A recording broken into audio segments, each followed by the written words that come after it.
أنا اسمي ندى وعندي 26 سنة. اتجوزت من شخص شخصيته قوية جدا. هو أكبر مني ب12 سنة.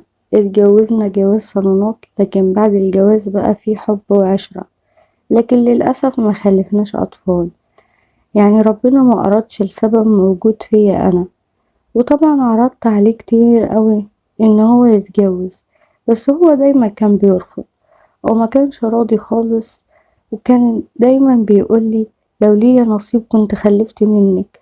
بس طبعا بعد 4 سنين الحياة بدأت تزيد ملل، وخصوصا ان احنا كنا دايما لوحدنا، لا في طفل ولا في اهل عايشين معاهم ولا اي حاجة، علشان احنا كنا عايشين في شقة في ايجار، وطبعا برا بيت العيلة من اول الجواز. وجوزي بيروح الشغل وبيرجع بعد المغرب، وانا طول اليوم بحس بالملل. بخلص اللي ورايا في الشقة بسرعة كده، زي التنظيف والطبخ والحاجات دي، واقعد طول اليوم لوحدي زهقانة. شوية اتفرج على التلفزيون وشوية افتح النت لحد ما جوزي طبعا يرجع. وبجد عايزة اقول لكم ان انا حاسة ان حياتي بقت مملة جدا. كل حاجة فيها بقت مملة، حتى طعم العلاقة ما بيني وما بين جوزي ما بقاش ليها طعم خالص. ومع الوقت بقيت من غير إرادة ومن غير متعة زي غير الأول خالص. وحسيت ان احنا بقينا زي الأغراب بالظبط، علشان طبعا مفيش جديد في حياتي. طلبت من جوزي ان انا انزل ادور وتشتغلي ليه اصلا؟ انا سلمت امري لله وطنشت ورجعت للوضع زي ما هو. لا ده بالعكس كمان بيزيد ملل اكتر واكتر. وفي يوم جارتي خبطت عليا باب الشقة، جارتي اللي قصادي في الشقة اللي قدامي، وقالت لي استسمحك بس تيجي عندي شوية، هتساعديني بس في غسيل البطاطين اصلها تقيلة قوي عليا. قلت لها حاضر، شوية بس هلبس حاجة وهجيلك. وفعلا دخلت لبست لبس يعني اخد راحتي فيه معاها في الغسيل وكده، علشان اساعدها. وبدأنا ان احنا نحكي لبعض حياتنا، وبصراحة ارتحت لها قوي. حسيت ان هي بقت صاحبتي الوحيدة اللي بقت كل يوم معاها طول النهار، علشان هي كمان جوزها في سفر ومش بيرجع الا كل شهر يومين بس. يعني حسيت ان هي زي حالاتي بالظبط. لكن الفرق ما بيني وما بينها ان هي كانت مخلفة، هي كانت معاها بنت عندها 4 سنين. المهم بقيت انا وهي بنتابع الحديث مع بعض، وهونت عليا كتير قوي، غيرت لي الملل اللي انا كنت فيه بصراحة. وفي يوم بقى كنت قاعدة عندها وسمعت باب الأوضة بتاعها عمال يخبط وفي صوت راجل جوه. بقول لها هو ايه الصوت ده؟ هو جوزك هنا ولا ايه؟ قالت لي لا. قلت لها امال مين اللي جوه اللي بيتكلم ده؟ قالت لي ده ابني. بقول لها ابنك؟ هو انت معاكي اولاد غير البنت دي؟ قالت لي اه طبعا، ده بينها وبين عبد الله ابن 12 سنه. بقول لها 12 سنه يعني انت ما شاء الله معاكي ولد في السن ده؟ قالت لي اه طبعا. قلت لها بس انا عمري ما شفته ليه؟ قالت لي علشان هو اصلا مش بيخرج خالص وهو مريض، ومش بيخرج من الأوضة دي. بقول لها ازاي مريض؟ ومريض ايه؟ انا بقالي سنين قاعدة قصادك وعمري ما شفته خالص. قالت لي اصل عنده تخلف عقلي ومش بخليه يخرج خالص علشان ما يعمليش مشاكل، وكمان بيخرج يبهدل لي الشقة وكده. قلت لها طيب ممكن اشوفه؟ قالت لي اه طبعا، بس استني اما اجهز لك كوباية شاي الاول وندخل مع بعض تشوفيه. وفعلا بعد ما جهزت الشاي ودخلت نادت عليه، ودخلت انا وشفته. سبحان الله، الحلو مش بيكمل خالص. شاب وسيم جدا وجميل جدا جدا، لكن ملوش حظ في الدنيا للأسف. طبعا انا شفته وقلت لها بس هو شكله هادي قوي وكويس، ليه تقفلي عليه؟ ده شكله هادي جدا. قالت لي لا، هو لحد كام شهر كده كان عصبي قوي وبيكسر الدنيا وبيعمل حاجات غريبة. ولما سألت الدكتور النفسي بتاعه قال لي ده فترة البلوغ عنده ولازم يكون كده، فحاولي تقفلي عليه علشان ما يعملش حاجة غلط. بس ومن وقتها لما حسيت ان هو بيعمل حاجات غلط بدأت ان انا اقفل عليه لحد ما هدي شوية، لكن بيجي برضو عليه وقت وبيتجنن وبيعمل اللي في دماغه. قلت لها يعني بيعمل ايه يعني؟ قالت لي لا خلاص دي اسرار بيوت بقى. قلت لها اه طيب خلاص انا فهمت. وطبعا ضحكت كده وخلاص ومشيت. لكن علاقتي بيها بقت جميلة جدا، وصعب ان انا ابعد عنها علشان هي اللي خرجتني من جوه الملل اللي انا كنت فيه ده. وبدأ جوزي يقولي شايفك مبسوطة الأيام دي مع جارتك. قلتله بصراحة بتسلى لما يكون عندي جار حلو أحسن من الملل ده.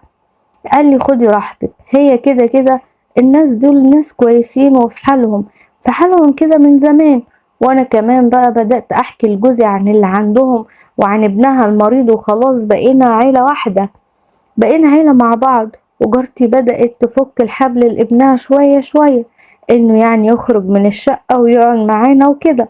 وحسيته هادي قوي وبدأ يدخل شقتي، وما كانش بيتكلم خالص، كان بيقعد يبص كده حوالينه وكأنه لسه مولود، بيبص في كل الاتجاهات كده.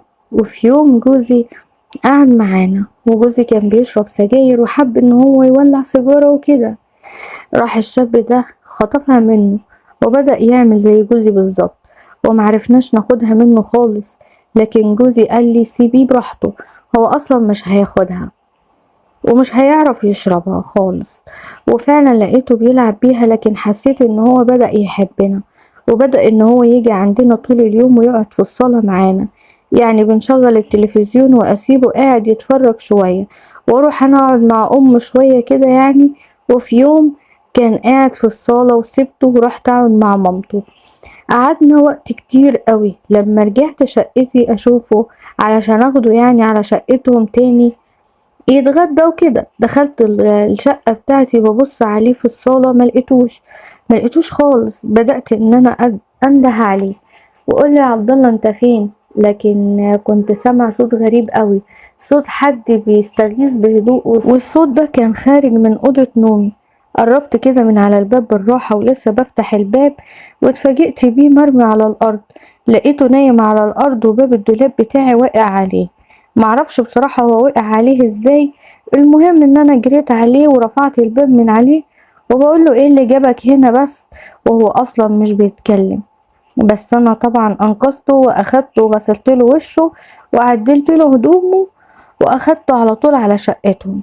وبقول لمامته على اللي حصل، ضحكت كده وقالت لي مش بقولك ان ساعات بتيجي عليه حاجات كده، بتجيله حالة بيبهدل الشقة كلها، علشان كده بقفل عليه.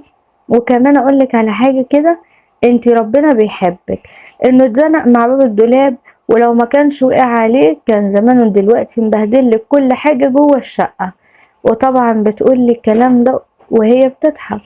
قلت لها لا يا ستي عادي، ده انا خفت عليه بس مش اكتر. قالت لي انا بعد اليوم ده انا مش هخرجه تاني من اوضته. قلت لها لا لا عادي، ليه كده؟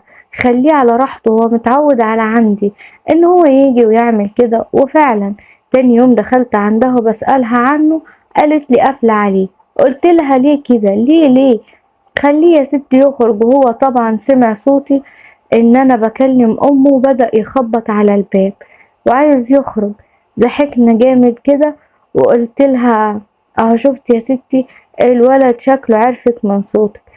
قلت لها طيب هاتي المفتاح ده وبلاش ظلم للولد، سيبيه ياخد راحته، انا حباه ان هو يخرب شقتي. ولسه بفتح له الباب وهو واقف وراه، اول ما شافني بدأ يمسك فيا وعايز يحضني، وكأنه بقى له سنين ما شافنيش. طبعا انا استغربت من تصرفاته وبدأت ان انا احضنه وفرحت بيه قوي. فرحت لما حسيت ان هو اتعود عليا كده وحبني، وقعدنا زي كل يوم انا وجارتي نقعد نحكي ونتكلم، وهو لازق فيا على طول وكأن انا امه الحنونة. ما اتحركش من جنبي لحد ما جوزي رجع شوية غير ميعاده، ولقيته بينادي عليا وانا عند جارتي. طلعت بسرعة اسأل ايه اللي حصل، ايه اللي رجعك بدري؟ قال لي ابدا مفيش، حصل مشكلة في الشغل وخلاص، وقلت اروح احسن. وطبعا انا بتكلم مع جوزي بره وانا سامع عبد الله بيعمل صوت جامد كده بعنف زي ما يكون عايز يخرج ورايا، وامه طبعا كانت ماسكه فيه وبتشده جامد علشان ما يخرجش ورايا. لكن هو فجأة لقيته ورا ظهري. ضحكت كده وقلت لجوزي شوف عبد الله، ولا كأني انا اللي امه. ضحك جوزي وكده وقال لي خليه على راحته، انا هدخل شقتنا اغير اللبس على ما تجهزي لي الاكل، ولا اقولك انا مش جعان، تعالي بقى اعملي لي شاي وخلاص. طبعا انا دخلت ولقيت عبد الله داخل معايا ومش عايز يفارقني خالص. عملت الشاي ودخلت المطبخ وعبد الله برضه لازق فيا، وجوزي فضل يضحك قوي على المنظر اللي هو شايفه. قال لي خلاص بقى هو نصيبك عبد الله. طبعا انا ضحكت وقلت له تصدق والله ده ولد عسل خالص وحساس قوي وعنده مشاعر مش عندكم اصلا انتم كرجاله. وفضلنا نضحك انا وجوزي. جوزي ضحك وقال لي خلاص اشبعي بيه بقى لحد ما امه جت علشان تاخده. زعل وفضل يصوت بصوت عالي. جوزي قال لها لا لا خليه هو هياكل معانا وشوية وهيمشي، يا ست سيبيه وخلاص. امه قالت لنا لو عايزين تريحوا شوية ولا حاجة خليكم براحتكم. رد جوزي وقال لها لا لا خليه قاعد شوية. وفعلا فضل قاعد، لكن انا مش عارفة اعمل حاجة منه. كل مكان بروحه بيجي ورايا في الشقة عامل زي ضلي، لدرجة ان جوزي جاي وبيقول لي تعالي معايا في الأوضة عايزك. طبعا انا ضحكت وفهمت هو عايز ايه. قلت له يعني انت مش شايف عبد الله عامل فيا ايه؟ قال لي عادي سيبك منه، هو يعني فاهم حاجة؟ هو احنا هو فاهم ان احنا بنعمل ايه؟ قلت له مش على كده، المشكلة ان انا لو دخلت هيدخل ورايا، ما انت شايف بنفسك اهو. قال لي اه شايف، بس يلا تعالي كده جربي بالراحة كده وتسحبي بالراحة وادخلي واستنيني. قلت لجوزي اصبر شوية طيب اجرب. وطبعا جربت وفشلت في التجربة. الاول لقيته ورايا بكل ثقة معايا على طول ومش هيسيبني. قلت لجوزي بقولك ايه مش هينفع، وبعدين انا اتكسف انادي على امه تيجي تاخده، هتفهم على طول ان في حاجة، وانا طبعا خجولة. بلاش بقى احراج. قال لي ولا تنادي على امه ولا حاجة يا بنتي، ده في عالم تاني خالص. وطبعا انا مكسوفة وقرفانة في نفس الوقت وبضحك من عبد الله واللي بيعمله فيا. وبقول له انت اكيد اتجننت. بقول لك مكسوفة من اللي احنا هنعمله. المهم جوزي مصر على طلب حقه، بس انا طبعا خجولة من عبد الله اللي لازق ليا في كل مكان. كل ما امشي يمشي ورايا. راح جوزي قال لي بقول لك ايه كبري دماغك منه خالص، هو فاهم حاجة؟ احنا بنعمل ايه اصلا؟ قلت له اه طبعا هو مريض نفسي لكن هو شاب ومش صغير اكيد هيحس ويفهم. قال لي حتى لو فهم هو بيتكلم اصلا علشان تخافي منه؟ قمت طبعا اغير هدومي وانا مكسوفة اوي ولسه بطلع لبسي للنوم. قلت له لا لا لا الولد بيبصلنا وشكله فاهم. قال لي سيبك منه وطنشي. ويا دوب وصلت للسرير ولقيت عبد الله سابقني جنب جوزي. وقلت له اهو اتفرج بقى. راح جوزي قايل لي خلاص تعالي الناحية التانية جنبي، ولسه طبعا رايحة وعبد الله نزل فيه ضرب فيه ضرب. فاكر ان هو بيضربني، وانا كنت بضحك قوي وطلعت اجري من جنبهم من كتر الضحك. لقيت جوزي طالع ورايا وراح ضربه، ولقيت وشه احمر خالص وقال لي عليا الطلاق ما انا نايم خالص. وقلت له احسن ده انا اجيب لك عبد الله كل مرة علشان تزعل انت. قال لي يلا غور انت وعبد الله بتاعك ده اللي معرفش اصلا طلع لنا منين. كل ده بيحصل وعبد الله معايا مش عايز يسيبني. وشوية وام عبد الله جت تنادي عليه ودخلت عندي وقالت لي يلا علشان عبد الله هينام طبعا. هو رفض كالعادة. قلت لها خلاص استني انا هاجي عندك الشقة علشان هو يرضى يجي معايا. وفعلا دخلت الشقة عندهم وقعدت لحد ما هو نام وهربت منه بالعافية. ورجعت لشقتي لقيت جوزي شكله نازل على القهوة. قعدت شوية افكر واقول لنفسي معقول عبد الله ده مريض؟ لو كان عاقل ما كانش في راجل في جماله ووسامته وحنيته. شوية ورجع جوزي وحسيته زعلان. وقلت له انت هتزعل من وجوده؟ لو انت هتزعل من وجوده تاني بلاش منه خالص. قال لي لا هو انا كل يوم هقعد من الشغل، ده مجرد يوم بس. المشكلة ان انا مش هعرف اخد راحتي ولا اقولك خلاص هو مش مضايقني في حاجة، خلاص حصل خير. المهم عدى اسبوعين وفي يومين ورا بعض كنت بحلم ان انا شايلة طفل وبرضعه، واصحى تاني يوم الحلم ده يتكرر لحد ما قلت ايه احكي لجوزي. وبعدين خفت يزعل علشان هو قال لي بلاش نتكلم في موضوع الخلفة ده تاني وكله بتاع ربنا، لكن طبعا الحلم ده بدأ يراودني كتير قوي. فحكيت لجوزي فقال لي لا لا طبعا ده عقلك الباطن بس علشان انت دايما بتفكري في الخلفة وقلت له لا انا اصلا نسيت الموضوع ده من زمان، لكن معرفش بقالي كتير قوي بشوف نفس الحلم ده، ان الدكتورة واقفة جنبي وبتديني طفل وبتقولي خدي رضعي، وانا باخده وارضعه كأن انا فعلا امه. قال لي طنشي طنشي ده مجرد تفكير بس. لكن طبعا بعد شوية ايام هرب مني الحلم ده لمدة كبيرة، وطول المدة دي وانا كالعادة كل يوم بصحى بفطر جوزي وارتب الشقة وادخل عند جارتي اشوف عبد الله، وبدأت اهتم بيه قوي وبلبسه وبحميه. بقيت انا بالنسبة له اكتر من امه، حتى امه حسيتها ان هي ما بقتش تهتم بيه كده، خصوصا طول ما انا موجودة. وبدأ يخرج ويدخل شقتي كالعادة ويقعد ويتفرج على التلفزيون. وبعد فترة بدأ الحلم ده يظهر لي تاني، نفس الحلم. هنا بقى بدأت أقلق وقلت لجوزي لا، الحلم ده بيتكرر عندي على طول، الحلم ده وراه حاجة، أنا هتجنن، ايه رأيك انت أروح أكشف تاني يمكن في حاجة اتغيرت؟ قال لي بص، بما ان انتي مصممة أنا هقولك بقى على السر واريحك وارتاح أنا كمان واريح ضميري. قلت له قولي في ايه؟ قال لي يا ستي انت سليمة 100%، التحاليل كلها سليمة اللي انت عاملاها من 7 سنين، وانا اللي معيوب، بس حبيت اخبي عنك علشان بحبك ومش عايزك تتحطمي. قلت له علشان كده كل ما اقولك تتجوز تقولي لا؟ لا يعني انت عارف ان انت عقيم. قال لي اه طبعا، لكن دلوقتي ليك حرية الاختيار في حياتك. ولسه بيقول لي لو حابة ان انت تبعدي عني. قلت له لا لا، انا مستحيل اعيش من غيرك وانت عارف كده كويس، لكن بس كنت عرفني وانت طبعا عندي بالدنيا كلها. وفجأة لقيت عبد الله نازل خبط على باب الشقة علشان افتح له. فتحت له ودخل وقعد مكان ما بيقعد، واحنا لسه بنتناقش انا وجوزي في موضوعنا. وبقول لجوزي طيب ايه المشكلة، ما ممكن نروح عند دكتور تاني وتالت ورابع، مفيش حاجة مستحيلة، ايه اللي هيحصل يعني؟ قال لي من غير ما تقولي انا من زمان وانا متابع، لكن اخر مرة الدكتور قال لي خلاص مفيش امل، خلاص مفيش امل للخلفة. قلت له عادي ولا يهمك، المهم وجودك انت بالدنيا كلها. قال لي انت اللي نفسك في طفل؟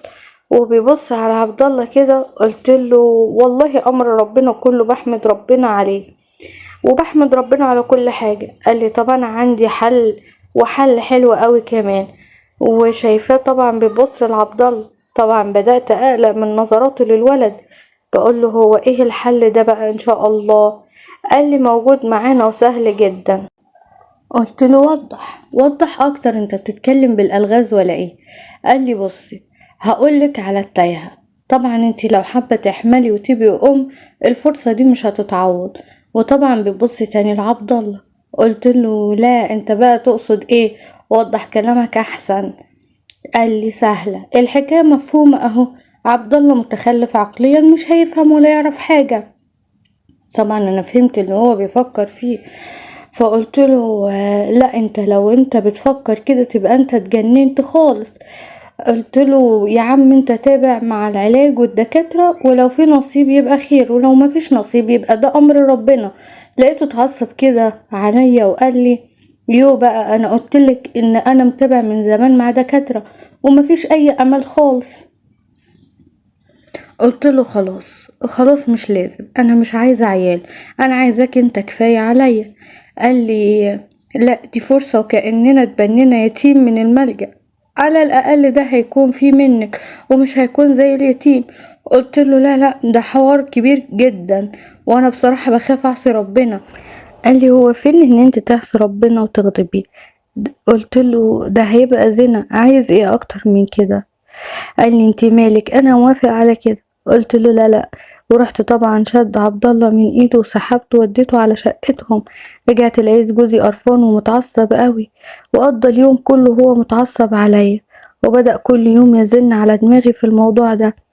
قال لي كل الحكاية دي هتكون سر، وده ولد فرصة مش هتتعوض تاني، وتحملي بعيل اكتبيه باسمي وهو هيكون من لحمك، وانا موافق على كده.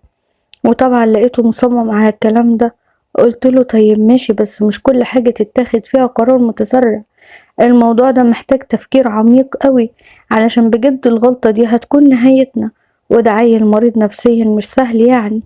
قال لي ودي احلى حاجة، علشان هو مريض نفسيا يعني لا هيفهم حاجة ولا هيعرف حاجة. قلتله طب والناس، الناس هتقول ايه؟ قال لي واحنا مالنا بالناس، ده امر ربنا، يعني محدش هيحس بحاجة، هيقولوا ربنا رضاهم بعد كام سنة وخلاص. قلت له خلاص خلينا ناخد فرصة نفكر، وبعد كام يوم نبقى نقرر. وطبعا بعد كام يوم وانا فضلت افكر كتير قوي ومحتارة قوي في الموضوع ده، وخايفة كمان علشان حرام ومش هيكمل. لكن طبعا ضغط جوزي عليا خلاني امهد له وبدأت اتفاعل معاه بالايجابية. لقيت جوزي بيقول لي هو الولد معاكي كل يوم اهو، فكري فكري بقى براحتك وشوفي هتعملي ايه. قلت له خايفة. قال لي خايفة من ايه؟ ما خلاص قلنا مفيش خوف. قلت له لا، خايفة من الموقف نفسه وهعمله ازاي. قال لي بصي، انا هاخد اجازة بكرة من الشغل وهساعدك انت وعبد الله. قلت له ما هو ده محتاج دماغ كمان مع عبد الله. قال لي سيبي كل حاجة عليا وانا ان شاء الله هظبط لك كل حاجة. عدى اسبوع ورا اسبوع ولقيتهم مع عبد الله في يوم جاية بتقول لي بصي انا جوزي عنده سفرية تبع الشغل وعنده في شرم الشيخ، وبيقول لي ان هو هياخدني انا معاه، انا والبنت بالمرة، علشان نغير جو وكده لحد ما مدة الشغل تخلص، يعني ممكن اسبوعين مثلا. يعني انا بصراحة قلت اشوف رد جارتنا الاول، وطبعا هي كانت عايزة تسيب عبد الله معايا، وطبعا انتي عارفة ان صعب عليا طبعا ان انا اخد عبد الله معايا المصيف، وصعب اخليه لوحده هو متعود عليكي. فانا قلت ان انا اسيبه عندك واسيب لك مفتاح الشقة كمان علشان تهتمي بيه الفترة دي، ولو ما فيهاش حاجة تضايقك. طبعا انا قلت لها يا ستي لو على عبد الله عادي، شوفي هتروحي امتى وانا موجودة. قالت لي احتمال بكرة ان شاء الله نمشي بالليل. قلت لها خلاص مفيش مشكلة. وطبعا لما رجع جوزي وحكيت له اللي حصل لقيته فرح جدا وقال لي بس هي دي الفرصة بقى.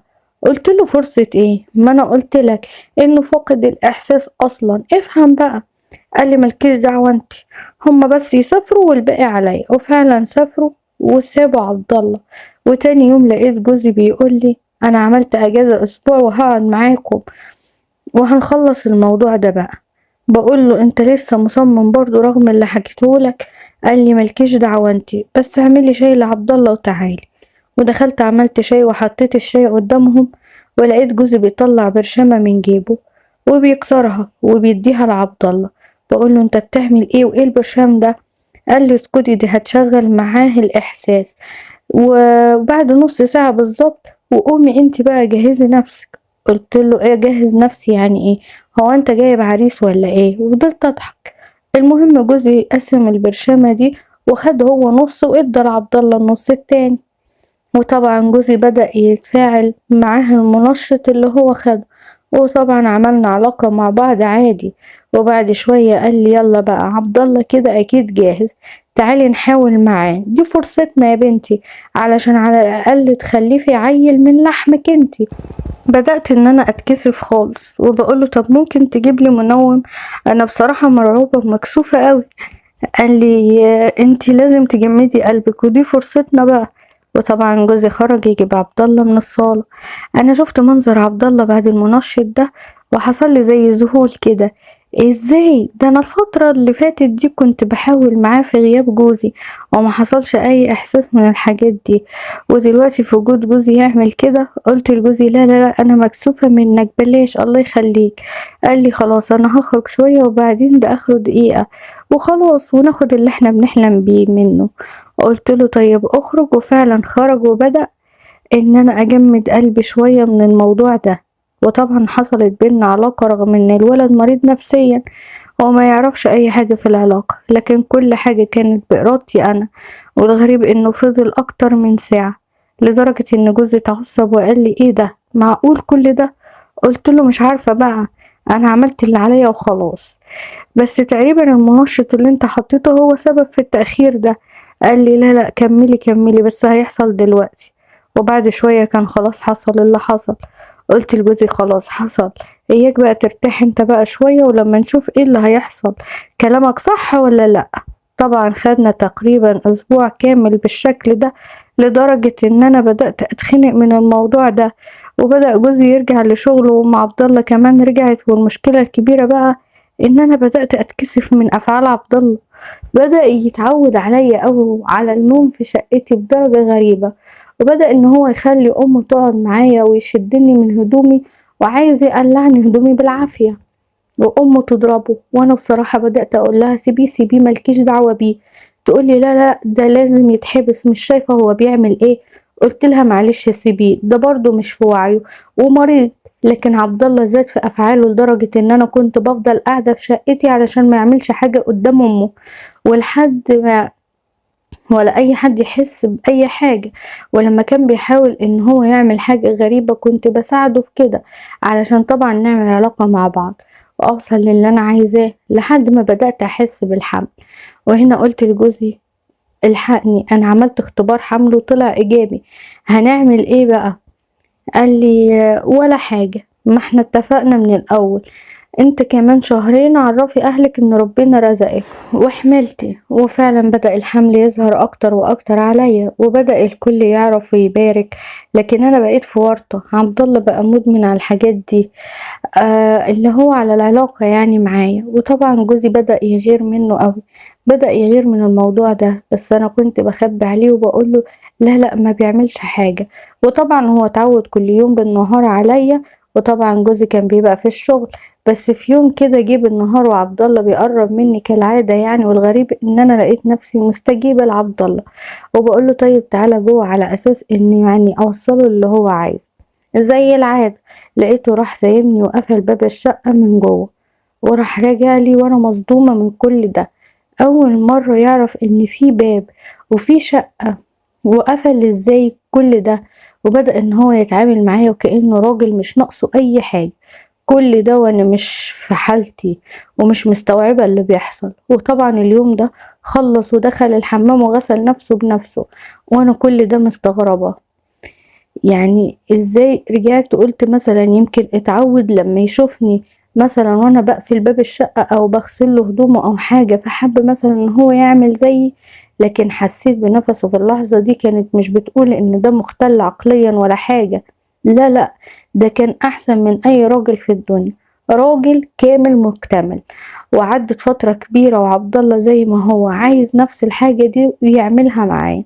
انا طبعا قلقت اكتر قلت لجوزي ايه رأيك ان احنا نشوف شقة في منطقة تانية نسكن فيها علشان نخرج من موضوع عبدالله ده. وانا بصراحة خايفة بعد مولد يحصل حاجة كده ولا كده. قال لي ليه يعني؟ ما قلنا ما تخافيش، ده عيل متخلف، ولو حصلت حاجة معقول حد يصدق كده؟ كل دي حركات واحد يعني مجنون. قلت له لا، مش قصة ان هو يفهم الحكاية، قصة ان هو من ساعة ما حصل ما بيننا حاجة وهو كل يوم بيبقى عايز حاجة يعملها معايا. شكله اتعود على كده ولا ايه، ويفضحني. وطبعا وانت في الشغل بيعمل لي حاجات كتيرة قوي كده كده، يعني بيقرب مني وبيبقى عايز يعمل معايا حاجة. قال لي طيب ليه معرفتنيش كده من الاول، كنا خلصنا منه وارتحنا. قلت له لا لا، نخلص منه ايه، انت مجنون. قلت له لا، احنا عايزين نكمل حياتنا بسعادة من غير كلامك اللي انت بتقوله ده.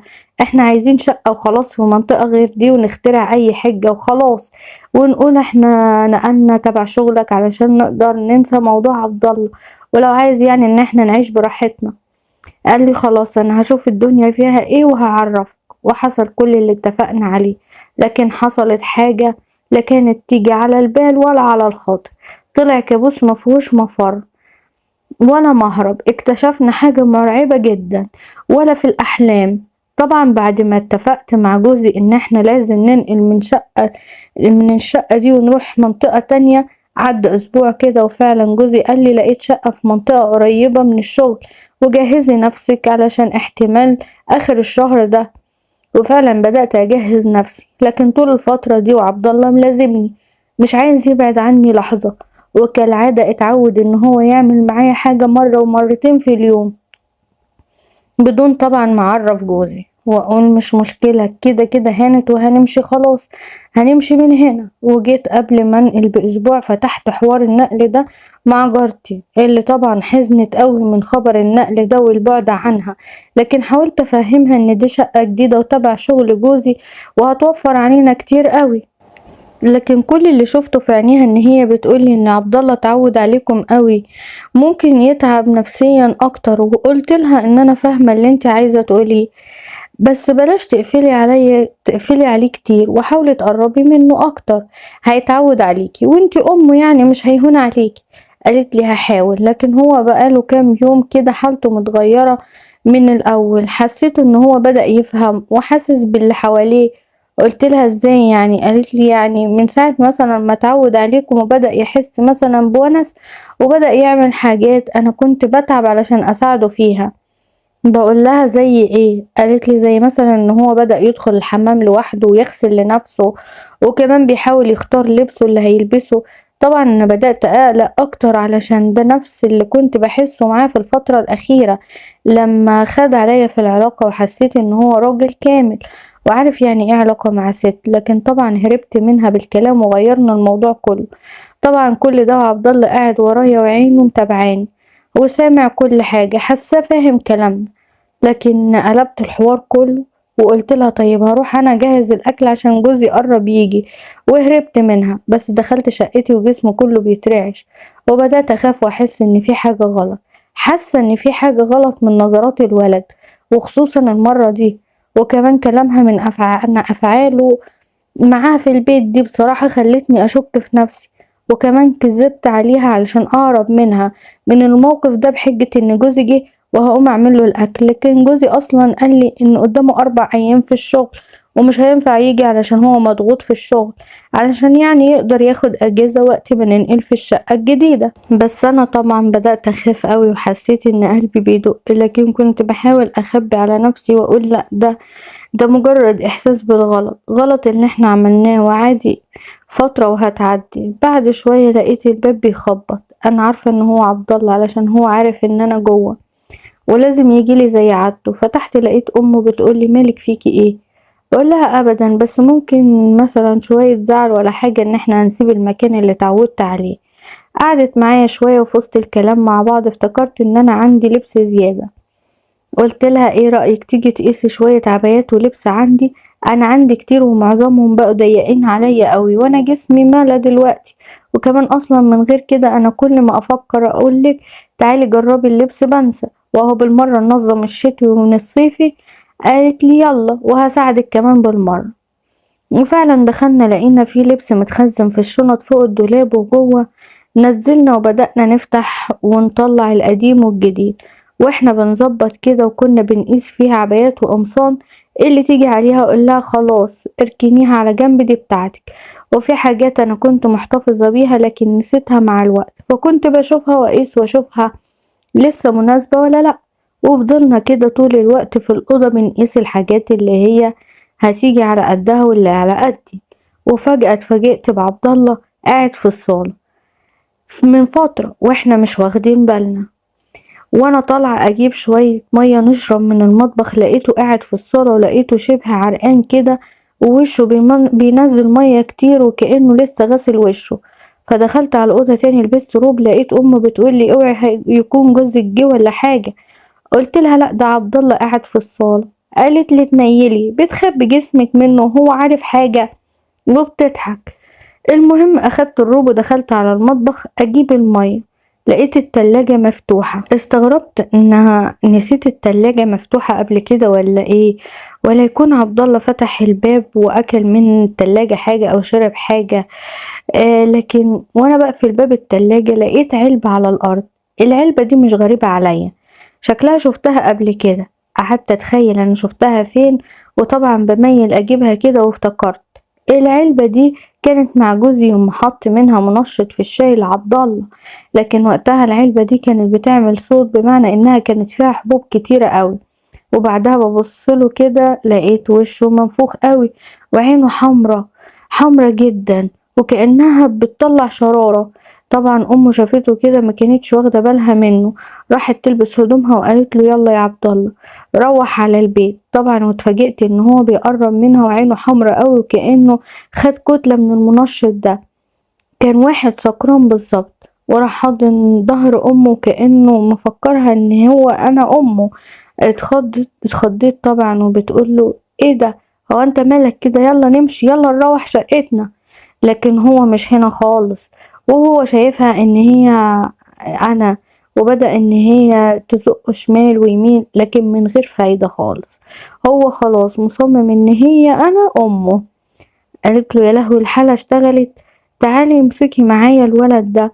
لكن طبعا نمسك مين، انا اول مرة اشوف قوة في شخص كده. وفجأة لقيته قطع اللبس اللي هو لابسه وبقى مش لابس حاجة خالص، وبقينا اللي احنا الاتنين مش قادرين عليه، ولا بالحنية ولا بالقسوة ولا بأي حاجة خالص. ولما حضنته من ظهره علشان أخلص أمه منه، لف وشه ليا وكأنه افتكر حضني أو حس بحاجة، واتفاجئت بكل قوة وعنف إن هو بيحضني، وأمه بتقول يا لهوي يا مصيبتي، هو في إيه الولد ده، مش طبيعي أول مرة يكون كده. وتشد فيه وأنا أحاول أبعده عني علشان طبعا قدام أمه خايفين لحسن تحس بحاجة، كانت هتصوت وتلم علينا الناس. قلت لها لا بلاش فضايح، حاولي تمسكيه معايا وكل حاجة هتتحل. قالت لي طيب بصي هو لحظة هيوصل للي هو عايزه وهي دي، وانا بصراحة مكسوفة منك لكن مش عارفة اقولك ايه، انتي شاطرة وغطا وستر عليا، وده ابني معلش حاولي تخليه يوصل للي هو عايزه خلاص وشوفي هيعمل ايه. قلت لها طيب ماشي مش مشكلة، المهم يهدى، سيبيه يا ستي وسيبيه ليا وانا هتصرف وهخليه يهدى. قالت لي يا لهوي انتي حامل، والبهدله اللي هو هيبهدلها لك وهيبوظ لك في الشقه، انتي مش هتقدري عليها، غلط عليكي طبعا. قلت لها لا لا ولا يهمك، تعالى يا عبد الله قوم يا حبيبي وانا هعمل لك اللي انت عايزه. ونشد فيه مفيش فايده، وهو خلاص مصمم ان هو يمسكني، وامه طبعا تصوت وتصرخ فيه وجريت على بره مش عارفه تعمل ايه. وفجاه امه دخلت ومعاها رجل كرسي قديم، رجل خشب كانت مركونة عندي في المطبخ. دخلت علينا وكان عبد الله بدأ ان هو عايز يتهجم عليا طبعا انتوا فاهمين، وبدأت ان هي تضربه جامد على ظهره علشان يقوم، برضه ما قامش وبدأ يتعصب اكتر. وطبعا انا كنت روحي خلاص هتطلع، ما كنتش قادرة استحمل. طبعا امه شافتني كده وكنت هموت بصراحة، راحت ضربة عبد الله على راسه ضربة خليته يفقد الوعي ويترمي على الارض. الضربة دي حبست الدم في دماغه. جريت على المطبخ وجبت سكينة صغيرة وبدأت ان انا انزل من دماغه الدم كده مكان الضربة لحد ما لقيت الدم نازل من راسه. وامه اتصدمت قالت لي ده مات. قلت لها لا ما تخافيش ولا ما ماتش ولا حاجة. وبدأنا ان احنا نفوق فيه ونحط عليها مية ساقعة لحد ما فاق، وبدأ ان انا اكتم له الجرح اللي نازل من راسه. وقلت لها انزلي الصيدلية هاتي مطهر وشاش ونربط له الجرح. قالت لي لا هنوديه المستشفى يخيطوله، هيخيطوله راسه. قلت لها لا دي مش محتاجة خياطة، دي غرزة بسيطة بس علشان ما يحصلوش تكتل جوه دماغه، يلا بس هاتي اللي قلتلك عليه. وفعلا عالجنا الجرح وقعد حوالي يومين ينام ويصحى وينام تاني. امه قالت لي انا بفكر اجيب له دكتور، قلت لها نستنى شويه ولما فقش هنجيب له دكتور، لكن طبعا الضربه مأثره عليه وبعدين هو كويس اهو بيقوم وياكل وينام مش بيشتكي من حاجه خالص. قالت لي طيب ماشي. قلت لها هو ايه اللي حصل ده؟ ده اللي حصل ده كان غريب قوي، اول مره اشوفه وكمان وشه كان متغير، انتي ما كنتيش واخده بالك ولا ايه؟ قالت لي اسكتي، ده اللي حصل بقى بعد ما انتي نقلتيه شقتك وبرتب الدولاب بتاعي لقيت علبة منشط بتاعت جوزي بس فاضية، شكل عبد الله فكرها حاجة تتاكل وخد منها ولا حاجة. قالت لي اه علشان كده معلش انا اسفة والله على اللي حصل، انا بصراحة مكسوفة منك قوي. قلت لها لا عادي المهم ان هو يكون بخير. قالت لي طيب امان عليكي بلاش تعرفي جوزك على اللي حصل. قلت لها لا ما تخافيش طبعا محدش هيعرف. وبعد كده رجع جوزي من الشغل وقلت له وصلني خبر ان هو اتخانق مع صاحب الشقة ولسه الشقة فيها ناس وهيحاول ان هو يخلي الشقة فاضية من اول الشهر الجديد. قلت له يا لسه هنقعد شهر كمان هنا؟ قال لي عادي ما فرقتش من شهر نستحمل بقى وخلاص وبعد كده نمشي. وبعد اسبوع كان عبد الله خف خالص وبدأ يتعامل زي الاول، ما بقاش عنده مشكلة في الضربة نهائي. وكنت بدخل عندهم شقتهم، لكن الغريب بقى ان لما كنت بدخل عندهم ما بقاش زي الاول ولا كأنه شايفني خالص، كان بيشوفني بيجري عليا وكأني امه، لكن حسيت المرة دي انه هو ولا كأنه شايفني. حاولت ان انا اناقش واتكلم معاه واقول له يا عبد الله شكلك لسه زعلان مني، امه ردت عليا وقالت لي لا معرفش ماله بعد ما صحي وهو عامل زي اللي كان مسافر طول عمره ورجع، عمال يتلفت في الشقة لفوق وتحت. قلت لها لا هو بس اكيد مخنوق من الشقة. يلا يا واد يا عبد الله يلا تعالى معايا، انا عامله شويه مكرونه جنان، تعالى احط لك طبق عندي. لقيته بيبص لي كده ولا كاني بكلمه، وقمت واخداه من ايده قلت له يلا يا ابني مالك قوم يلا. وطبعا خدته عندي شقتي وحطيت له المكرونه ولسه بحط له الحلة على النار علشان تسخن، وحسيت بنفسه في ظهري بيقرب لي. لفيت وشه وبقول له انت رجعت تاني ولا ايه؟ لقيت حد بيرد عليا وبيقول لي رجعت فين؟ هو انا كنت فين اصلا؟ هو قال لي كده وانا جسمي ساب. عبد الله بدأ يتكلم. يا لهوي ايه اللي انا سمعته ده؟ بقول له انت ازاي انت بتتكلم؟ قال لي هو انا كنت اخرس ولا حاجة؟ مالك في ايه؟ قلت له يا ابني امال كان فيك ايه طول الفترة دي؟ قال لي هو ايه اللي كان فيا في الفترة اللي فاتت؟ بدأت اتلخبط ما بين ان هو ناسي كل القديم وما بين ان هو بيشتغلني طول الفترة دي. وقلت له طيب انت امك عارفة ان انت بتتكلم ولا ايه؟ قال لي طبعا يا ست، كل الحكاية ان انا مريض نفسي، ومش معنى ان انا مريض نفسي ابقى طول الوقت مجنون او من اصحاب الارادة والتحدي. قلت له طب ازاي؟ قال لي هي حالة وبتيجي لي وبتروح، ممكن تقعد معايا شهر او شهرين او 6 شهور او سنة، وبعد كده بتروح وبكون فاقد فيها كل حاجة، وبعدين انا لسه حالا راجع للوعي معاكي. في ايه بقى؟ ممكن تحكي لي الفترة اللي فاتت حصل ايه؟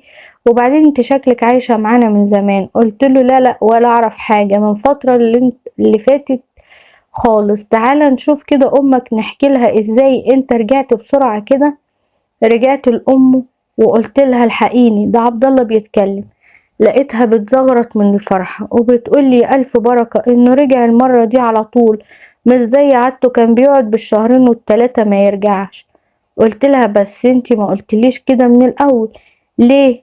قالت لي ليه يعني؟ هو انتي هتروحي فين؟ ما انتي معانا على طول، واكيد كان هيجي يوم وتعرفي، بس انا حبيت اخليها لك مفاجأة يعني علشان شفتك بتحبي عبد الله وبتحني عليه، وقلت لما تكون مفاجأة هتفرحك اكتر.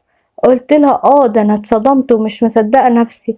وراحت حضنت عبد الله وقعدت تعيط من الفرحة، وانا واقفة عاملة مبسوطة لكن مصدومة وخايفة، خايفة من اللي فات. وبقول لها هو في ايه بالظبط؟ احكيلي. قالت لي هي حالة بتدخل عليه بيقعد فيها فترة وبينسى كل حاجة وبيرجع كأنه لسه مولود وناسي كل اللي حصل في الفترة اللي فاتت. قلت لها بجد؟ قالت لي والله. قالت لي تعالي تعالي اقولك على حاجة سر. قالت لي بالراحة كده، اوعي اوعي تحكي معاه عن اي حاجة فاتت، وخاصة اليوم المشؤوم ده لما تهجم عليكي احسن تجيله صدمة ولا حاجة ويرجع تاني لحالته. ارجوكي ما تقولوش، اوعي تقولي له حاجة. قلت لها لا والله مش هقول له، مش هقول اي حاجة خالص. قلت لها يعني بجد هو بينسى كل اللي فات؟ قالت لي طبعا هو مش فاكر اي حاجة خالص، كل اللي فاكره من الوقت ده بالظبط. طبعا اتفقنا. وقلت لها طيب اوكي. وطبعا انا قلبي اطمن قوي لما عرفت وفهمت ان هو بينسى كل حاجة زي زمان. قلت لها خلاص سيبك بقى واقعدوا انتوا الاتنين مع بعض راجعوا الذكريات وانبسطوا شوية مع بعض وكده. طبعا رجع جوزي وقلت له على اللي حصل. طبعا جوزي رجع من الشغل وقلت له انت اتصرف بأي طريقة علشان نخرج بيها من هنا قبل ما عبد الله يرجع تاني. قال لي يرجع من ايه؟ قلت له ده طلع مريض وبيرجع لطبيعته وبعد كده بيرجع تاني وكنت هتفضح بسببك. قال لي ازاي؟ وطبعا حكيت له على كل اللي حصل واتصدم بصراحة، وقال لي بصراحة حكاية الشقة دي مش نافعة خالص ومش هتنفع، خلينا هنا وحاولي تخلي تفكيرك ده بعد ما تولدي، انت كلها شهر وهتولدي وخلاص. وفضل يقنع فيا طول الشهر ان احنا نفضل هنا في شقتنا لحد ما جه يوم ولدتي، وولدت فعلا في المستشفى. وبصراحة جارتي ما سابتنيش ولا لحظة علشان جوزي كان واقف وكان مشغول، وكانت هي وعبد الله معايا طول الوقت لحد ما رجعت البيت وهما الاتنين مش مفارقيني ولا لحظة. ولما عدى يومين ورجع جوزي وشاف المولود، واول ما دخل لقى عبد الله بيلاعب الطفل وكأنه شايله، وراح واخده وبيقول له يا عمي اتربى في عزك. وقال لي يلا يا ماما علشان نروح شقتنا خليهم يفرحوا مع بعض. وقعد جوزي جنبي وحسيت ان هو مش فرحان، وقلت له بكرة ان شاء الله هحاول تاخد اجازة علشان تروح مع ام عبد الله لحد المستشفى علشان تسجل المولود. قال لي اسجل ايه؟ مش وقت الكلام ده، انا مشغول ومش فاضي. قلت له لا لا حرام، ده كده كتير قوي، انت مش هياخد منك دقايق وهترجع على شغلك على طول. طبعا رفض وقال لي بصراحة مش هسجله باسمي. ازاي وانا اعرف ان هو مش ابني؟ واتصدمت بصراحة، وقلت له انت ناسي ان انت السبب في اللي انا فيه ده؟ يعني ايه مش هتسجله باسمك؟ امال هتسجله باسم مين؟ قال لي معرفش، اصبري على ما افضي نفسي واروق كده وافكر. وعدى اسبوعين وهو على نفس الحال، رافض ان هو يسجله باسمه وطلب مني ان انا اخلص منه. قلت له لا طبعا، دي حتة مني، هو انت ليه كده؟ مش ده كان اختيارك من الاول وكل حاجة كانت بمزاجك وانا ما كنتش عايزة اصلا ولا انت ناسي؟ قال لي لا ولا اعرفك، كمان لو اتفضحتي انا اللي هفضحك ومش هقف جنبك، وحاولي تخلصي من الولد ده. قلت له لا انا مش هخلص منه، وقعدت اترجى فيه لكن بدون فايدة، وشوية وكنت هفضح نفسي بسببه. قلت له طيب اقول لك على فكرة تريحك، انت ممكن تكتبه على اسمك وطلقني وكل واحد يروح لحاله. قال لي لا برضو، قدامك 10 ايام بالظبط هروح فيهم الشغل، مش هرجع الا لما يخلص الموضوع ده، وهرجع مش عايزة اشوف الولد ده هنا، ولا انت عارفة يحصل لك ايه. هسجلك رسمي وهطلب تحاليل واثبت ان انت خاينة. وراح وسابني وخرج وسابني وانا متضايقة ومش عارفة اعمل ايه، وعمالة اكل في نفسي مش عارفة اتصرف ازاي. ومستحيل ان انا اخلص من ابني ده حتى لو هروح فيها. قعدت محتارة وافكر في حل مش عارفة افكر، لحد ما جت جارتي وقالت لي في ايه؟ قلت لها مفيش حاجة. فضلت تكبرني وتقولي طب قوليلي علشان خاطري، لكن مرضتش. وفي مرة بقى وانا قاعدة معاها قلت لها بصي انا هحكيلك واللي يحصل يحصل، انا هقولك الحقيقة وزي ما تيجي بقى. لكن طبعا قبل ما اقول قلت هعرض على جوزي الاول موضوع الطلاق ده تاني مرة، يعني قبل ما افضفض معاه. يعني اتصلت بيه علشان نتناقش في الموضوع، قال لي بصي انا مستحيل اسجله على اسمي، حتى لو هطلقك مش هسجله، فكري قدامك اسبوع اتصرفي. ما انا قلتلك بالظبط ان انا بقى قلت خلاص كده مفيش قدامي اي حل، ان لو اتطلقت هتفضح وهفضحك، ولو كملت كمان معاه برضه هتفضح. لما جاتلي بقى ام عبد الله وقعدت معاها قلت لها ممكن احكي لك على حكاية، بس قبل ما احكي لك عندي ليكي طلب. قالت لي ايه هو؟ قلت لها عايزاكي تسامحيني علشان انا كنت مغلوبة على امري، وكل اللي هحكي لك عليه دلوقتي كان غصب عني ومش بمزاجي والله. قالت لي هسامحك بس مالك في ايه؟ وبدأت ان انا احكي لها القصة من البداية للنهاية. طبعا اتصدمت صدمة عمرها، لكن في نفس الوقت قالت لي طيب ايه الحل دلوقتي؟ طبعا الكلام ده بعد ما زعلت جامد، وبدأت اقنعها ان كل حاجة كانت غصب عني وجوزي هو السبب في كل ده. قالت لي يعني الولد ده مش ابن جوزك؟ قلت لها لا، جوزي اصلا عقيم، وهو عمل كل ده علشان يداري خيبته قدام اهله، وفي الاخر رفض لما استوعب الغلط اللي عمله، رفض يسجله باسمه وقال لي اتطلقي وانا هقفل على الموضوع ده، لكن من غير برضو ما اسجل الولد. قلت لها انت تعرفي عني ان انا مش بخرج مع حد اصلا ولا ليا في علاقات نهائي مع حد، لكن ده حصل بمساعدة الشيطان جوزي. وعبد الله طبعا كان فاقد كل حاجة. قالت لي انا مش عارفه اقولك ايه، بس بصراحه دي مصيبه وعبد الله ممكن يروح فيها لو عرف حاجه زي كده. فجأة عبد الله دخل وبيقول انا سمعت كل حاجه، وكمان انا عايزه اقولك على حاجه. في اليوم ده اللي جوزك كان بيتكلم في الموضوع ده واول مره غصبك عليا على العلاقه معايا، انا كنت راجع من الازمه وكنت فاهم زي ما بكلمك دلوقتي. هو قال لي كده وانا اتصدمت اكتر، لكن كمل كلامه عادي وقال لي ده مش وقته، مش وقت الكلام ده، المهم يا ماما عايزين نشوف مخرج من الموضوع ده.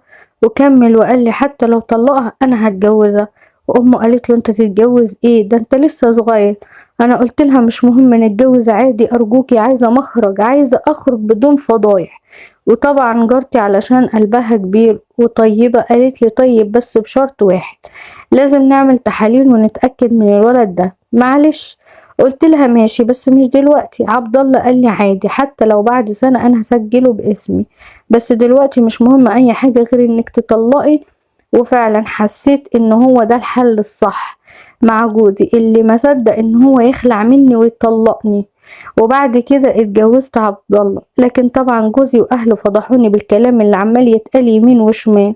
وام عبد الله لما كانت بتسمع الكلام ده وتحس ان انا زعلانه من الكلام اللي عمال يتقال، بتفضل تهديني وتقولي ولا يهمك، ايه يعني واحده اتطلقت واتجوزت اللي بتحبه وخلاص وعاشت معاه.